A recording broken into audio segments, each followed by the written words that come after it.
Tokyo Olympic 2020 ki kilogram ni pumapan ge kanglup ki weightlifting da silver medal fanglakraba Manipur gi Saikhom Mirabai Chanu da Manipur Laothokkhre na lupa crore amagi sel gi managa loinana state asida Laothokkhre ki thabak ama piragani haina Laothokkhre India gi oina games aduda ahanba medal gi account hangdokpaga loinana lamdam asigi mingchet purakpada Manipur gi Chief Minister N Virena thawai haksang yauna nungaiba phongdoludana wafam asi lauthokibani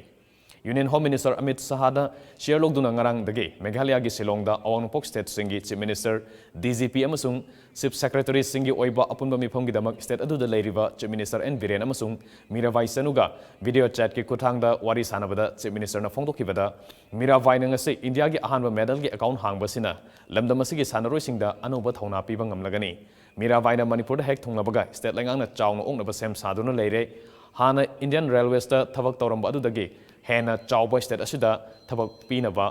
Laingak asina leplay masigi matangda Shillongda leiriba Union Home Minister Amit Shah ga su wari sanaragani nahakna medal fanglakpada Amit Shah yauna mafam asida saruk yariba loinana mifam asida yauriba minister amadi Laingaki lusingba sing amadi makok thongba official sing harau tayam amadi thagarfa phongdokli haiki